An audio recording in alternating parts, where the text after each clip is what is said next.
'Twas the night before Christmas, when all through the house not a creature was stirring, not even a mouse. Hey watercolor wizards, Hajra here. Okay, so it's not Christmas Eve yet, but it is December and getting closer, and I have a rather excited holiday mouse and gouache to share with you. Thanks for parking your brushes here, and let the epic gouache adventures begin.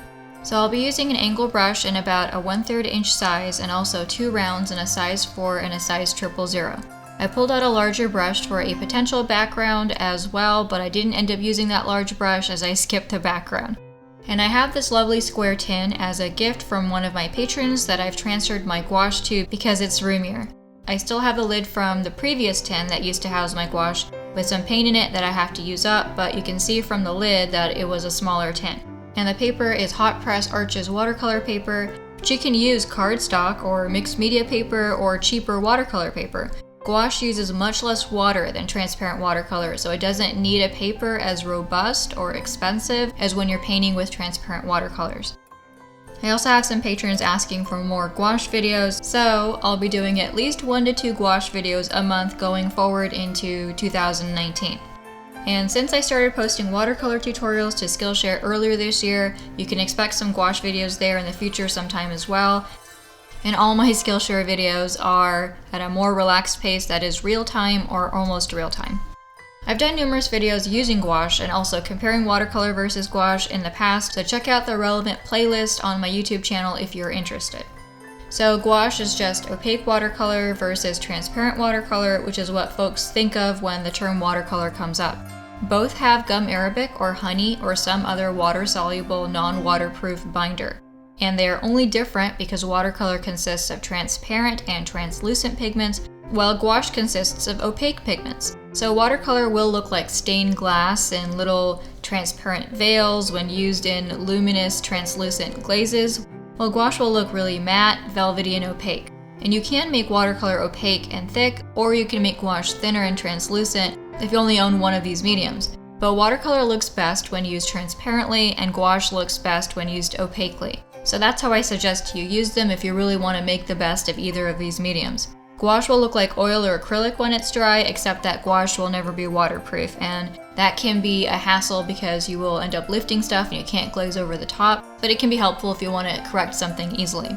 So this cheerful and cartoony gouache mouse I painted almost 2 weeks back in about an hour and a half sitting, but I haven't had the time to get to my video editing and my voiceover as a result of being really busy and worn out because if you don't already know, my parents are moving from California to another state, and I'm moving from one city to another city in California, and we're all doing it in this December. And I'm mentioning this because I'm just asking my patrons, subscribers, and viewers to be patient with my output for the next month or so as I go through this really busy and stressful time. So you might know that my favorite watercolors are Schmincke and Sennelier pans, and my favorite gouache product is the Cretacolor Aqua Bricks that I'm using in this video. They are a fantastic, creamy, light-fast, artist-grade gouache option, and it's really rare to find fine artist gouache in a dry pan or cake form, and so that's why I really like them because I don't have to bother with buying tubes. So while we work in glazes for watercolor, you use a different process for gouache that's more similar to oil painting, because gouache is opaque and it doesn't take well to glazing. And with oil painting, because it's waterproof, you can actually come back over later once everything is dry and do some glazes to shift colors in a different direction, but you actually can't do that with gouache. So if you're looking to do that, you're going to have to use something like watercolor, oil, or acrylic. My method for using gouache can start with color stains or ghosting in of the local colors, but sometimes in easier projects like this one, I skip that and go straight to denser color. And gouache can be applied using a mid-tone, a tiling, or a modified grisaille method like I've shown in a past video, with maple leaves using all 3 of these methods. If you've been studying my technique, what I've been doing in this holiday mouse piece is mostly the tiling method.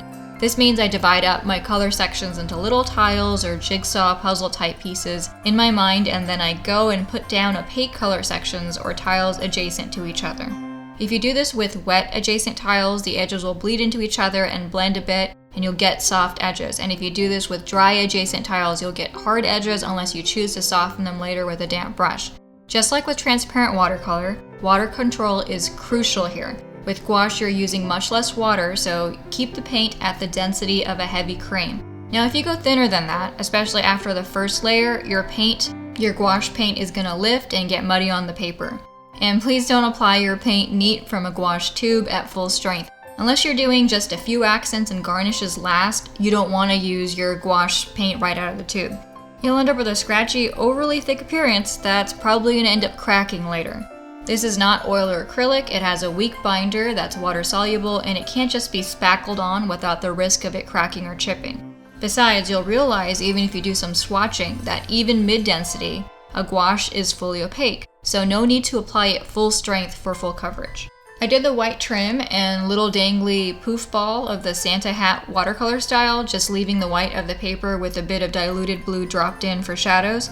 So for larger sections of white, you don't have to use the white paint. You can still use the paper if you have some watercolor training with that. And that's what I did for the hat trim. You'll see me do it later with a candy cane as well.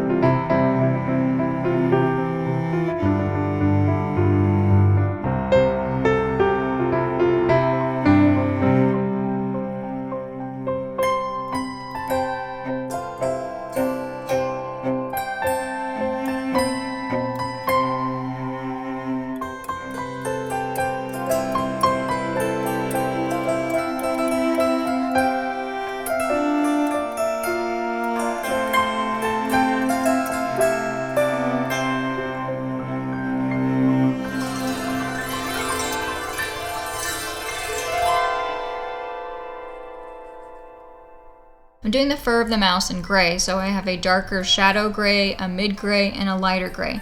And these are separate gouache mixes on my palette versus built-up watercolor glazes on my paper. This is a fun and rather cartoony painting, and the eyelashes are the only fine lines, but you can get quite detailed and fine with gouache just like with watercolor. My Clive studies, line decker studies, and Tarbell studies were all done in gouache, and they were very amenable to details as needed. And gouache will scan and photograph better than watercolor because it's opaque, so that's a nice bonus when you're painting with it, is that it's less tricky to photograph or scan than watercolor.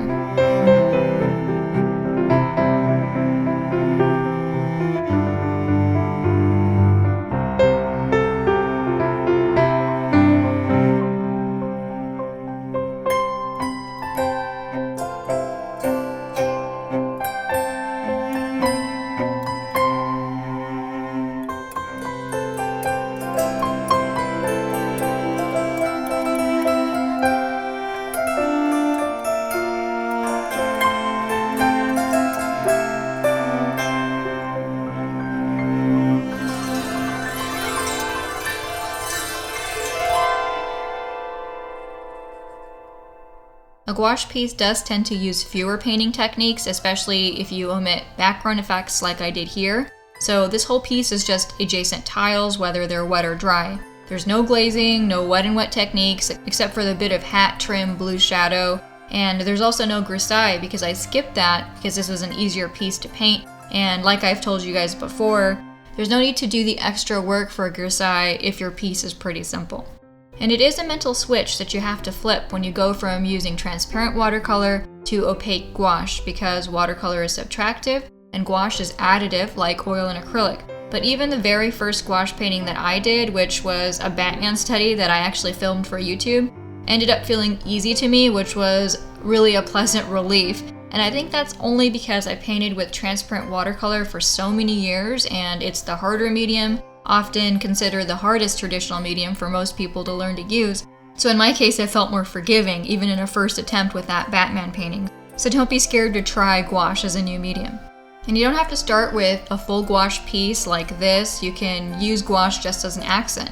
And you might already be doing that if you're using white gouache for highlights and watercolor pieces. Even if you're just using a white gel pen, that's still using white gouache for highlights. And then you can progress to maybe doing paintings with a watercolor background and just a gouache subject in the foreground.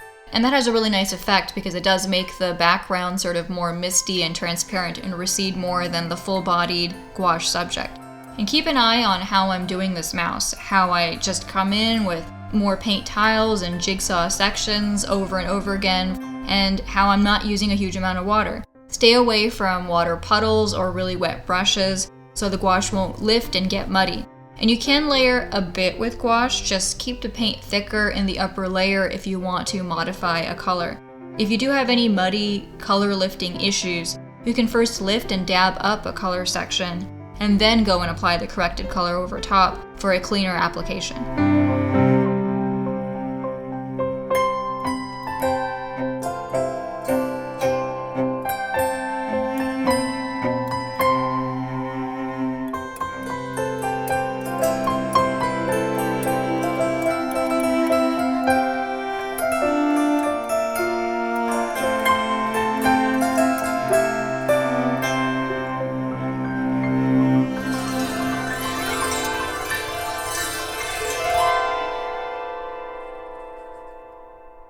I gave this mouse a green coat or jacket topped with a lighter green scarf that he has wrapped around himself, since it was a complement to his red hat and the reddish pink used in the ears, mouth, and the cheeks, and also the eye waterlines. And maybe to differentiate the coat from the scarf more, I could have made the coat red as well, but I've left it darker green for now.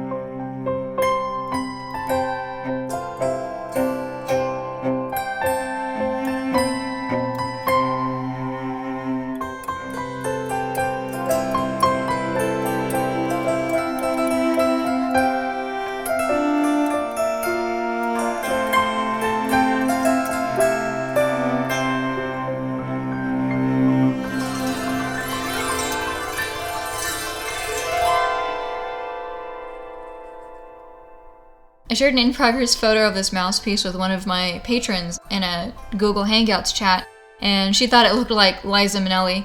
I looked up what Liza Minnelli looked like, and then I couldn't disagree with her, especially based on the hair color and haircut and the wide-set eyes that this mouse also has. So I guess this mouse is Liza Micelli.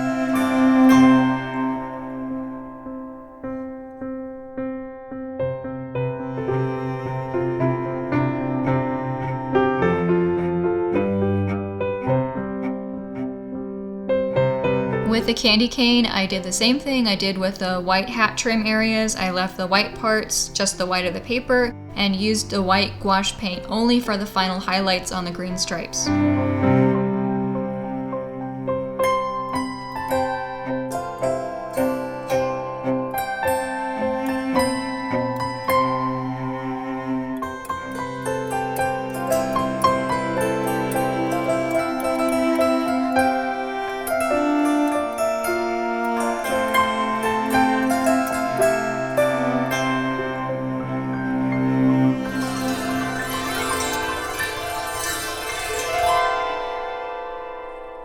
And maybe you can see why opaque gouache paint is also called body color.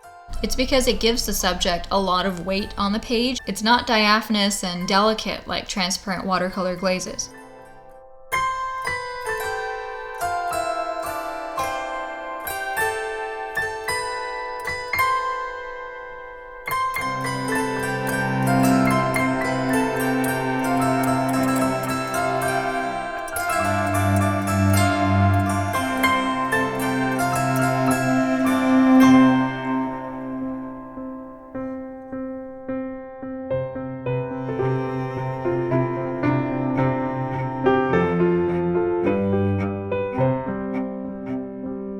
Thanks again for your patience with my video and art output as I get through some super busy and stressful weeks in my life.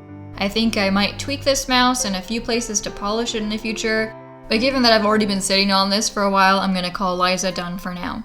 Well, wizards, hope you enjoyed this cheerful mouse and candy cane piece and that you learned something about painting with gouache as well. Please like, comment, subscribe, and check out my website link, Skillshare, and Patreon page to support my art and art channel below. Thanks for parking your brushes here and wishing you all epic gouache adventures.